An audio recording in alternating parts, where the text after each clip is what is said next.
A lot of guys from that program we went through, they've died. A lot of guys. Mm-hmm. Yep. Just one just recently. Just like 3 weeks ago. I've lost track, honestly.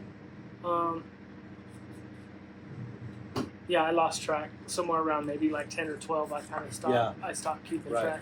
Have you seen anybody doing anything good? Yes.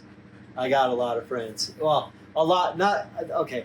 I shouldn't say a lot, but I have some good friends that I've stayed in touch with that are doing well.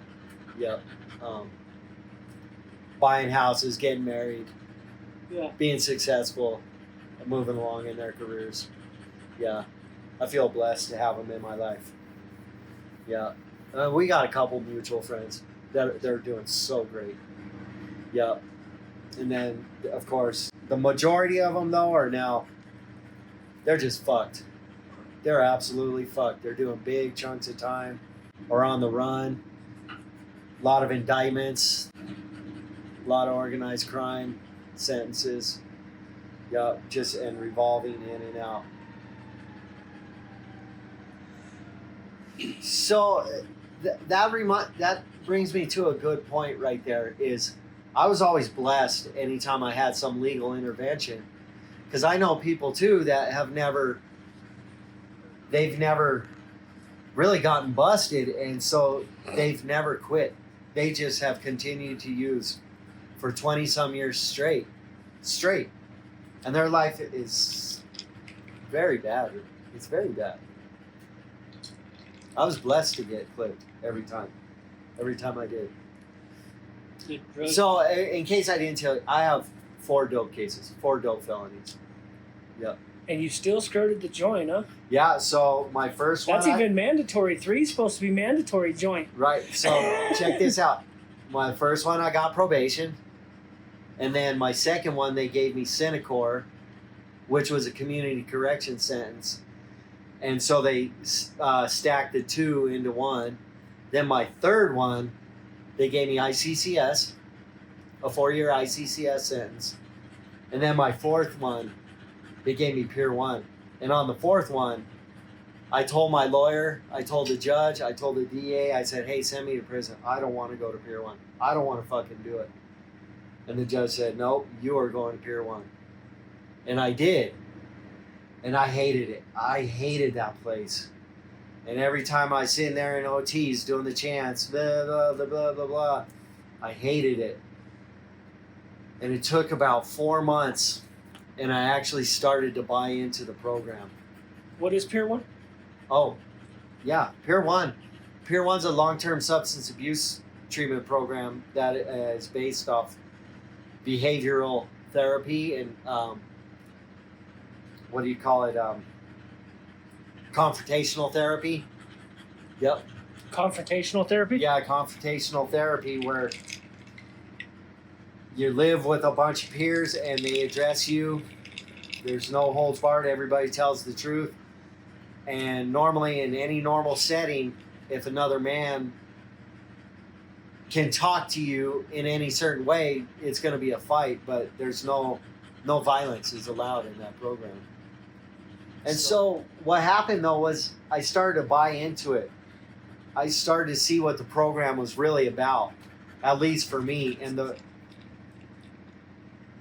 what I started seeing in the program was there's freedom. You can have freedom. And freedom can mean a lot of different things. It can mean freedom from addiction from nicotine, addiction from drugs, but it can also mean the freedom to choose to go to your girlfriend's house if you want, or you can go home and cook some food if you want. Freedom means a whole bunch of different things.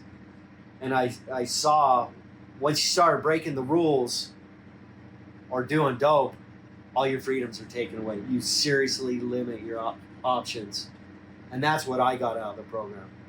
And so I started living every piece of my life with freedom in my mind. Yeah, my freedom. Yep. And that's what I got. And you've been good ever since? I have. Yep. there was a little period where I thought I'd try some weed. And it fucking Smoke a little bit of weed. yeah, all it did Nice little put me in panic attacks. It was miserable.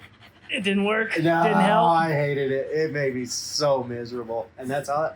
Did you think they were coming for you? Was it one of those? No, it just made me. It brought out weed.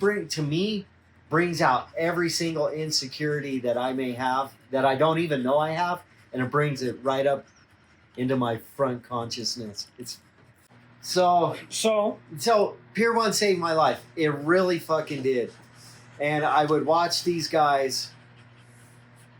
I would watch these guys that would manipulate the program. They would manipulate, I don't know if you'd say recovery, but they would just try and take the easy way out. And I could just see a difference in the guys that weren't and the guys that were. And I just became super grateful. So grateful for that place. It saved my life. Truly saved my life. When I got there, I was so empty and so hollow. I felt like my soul had left. My family was done with me. I was done with me. I felt like the dope, my addiction to dope was so strong. So terrible. That's all I cared about. And that's probably why I kept getting, like, one of my first dope charge was like 15 cents a dope. My second dope charge was like 40 cents a dope. That's probably why I'd get consumer weight. You know, they would say, hey, this dude's, we're sending him to rehab. We're doing this because I didn't really care about money. I didn't. All I cared about was more dope. That's it. I didn't care about my family. I didn't care about my daughter. I did, but not enough. The dope came first. I didn't care about food. I didn't care about a place to sleep. I just cared about dope. Yep. And when I started doing dope, it was in the late 80s, and it was that crazy fucking bathtub crank, peanut butter, fucking yellow lemon drop, cat piss. It was fucking bananas, and it had me wrapped the fuck up. I felt like my soul was gone. Bank robberies? Oh yeah, that's right. So I was staff when that happened, when he was in, but I didn't really know the story too well. There was like 4, right? 4 bank robberies? I think so. Yeah. He was doing them on a bike. Oh shit, that's awesome. He was doing them on a bike, dog. Okay. Yeah, he was doing them Attaboy. He the first one he did on foot. And then he went and bought a bike like immediately. And showed up with a bike, and everybody kind of seen his bike, but it wasn't too nice. You know what I mean? Okay. It was okay. It's like a $500 bike, a little Cannondale, a little something. He didn't splurge too much, but it was a nice bike, and nobody was really paying attention too much. And then, but I didn't think he was doing that, and I was the budget coordinator, dude. Oh. Okay. Keep going. Yeah. Sorry. All right. So I was the budget coordinator, dude. And so he had come to me and he said, hey, man, I ain't done these budgets. I need some help. You know what I mean? He said, you need some money. And I pulled out a big ass knot of money. It's like, yeah, I could do those for you. I get them knocked out. I didn't think he was robbing banks, though, dog. I didn't think he was doing that. Yeah, I got some pretty good friends now, though, out of that. You know, you changed your life. I did. Yeah. I did. I love my life now. Wish I would have bought a house sooner. I've always been in this little area where it's like I haven't made enough money to really get a house. But now I'm finally starting to, but now there's no houses out there. Yeah. I can't fucking buy one.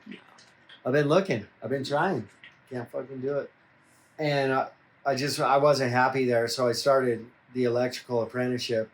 And I got my journeyman's like 1.5 years ago.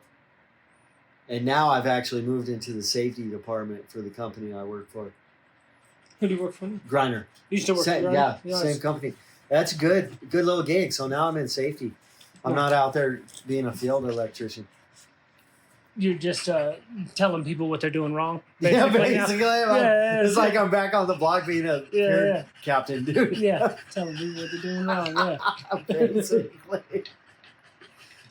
But I think the craziest shit that I just really always bothered me was when dudes that were hooked on the needle, like they were veteran addicts, you know, done a lot of time, whatever, and they would go out and they would prey on young women, and they'd get them hooked on the needle. I fucking hated that shit. Saw that a lot. I hated that. Couldn't stand that. You know what I'm talking about? Yep, just so they could use them for whatever. I don't know. It would like spin them so hard that these women wouldn't know what they were getting into, and then once they were rode hard and put away wet, they were done with them. Usually really good looking dudes. Really in shape. Of course. Really in shape. Yep. Got a hell of a mean heroin habit. Yep. Exactly. Those are the ones. Yep. Yeah. Yep. Yeah, I know some of those. So. Yeah. Yeah. You want to hear a crazy story? So another one of my friends, he freaking OD'd on is either heroin or fentanyl. This wasn't that long ago. This was like last fall or something. And so I was at his memorial, and I see fucking Sally over there, bud. Our instructor. And she was at that same memorial. And I had such a crush on her, dude. I was so in love with her. And so I went over there and I fucking told her. Did you have a crush on her? Yeah, I sure did. But I sure as fuck did, fella. Nice. Nice. And my fucking... So, yeah, I fucked it all up. I might have had a chance with Sally, bud, for real. I think maybe. Maybe I'm dreaming. I don't know. Yeah. I like to think I did. I totally confessed to her. Yeah. Yeah. What would she say? She thought it was cute. She did. Yeah, I already know Sally. She I sure already as know her. fuck did. I already know her. Yeah. She must have thought I was cute or something. Yeah. Mhm. She's Yeah. probably like, She this liked fucking guy. I bet, dude, we're at a memorial and I'm trying to put the Mac on her. Yeah. I'm sure. The college professor. Yeah. Yeah. She was hot. Something about her. She's just so smooth. You think? Yeah. Yeah. The big hair. Yeah. The big wall of hair. Yes. Yep. So it's taken me this long though to even. So I'm still pretty socially awkward, but the only people that I've really known or been comfortable with associating with are our culture. People out of prison, people who've been in the game, normal people I just really have been socially awkward with until it's taken me like 10 years to really even to be able to acclimate.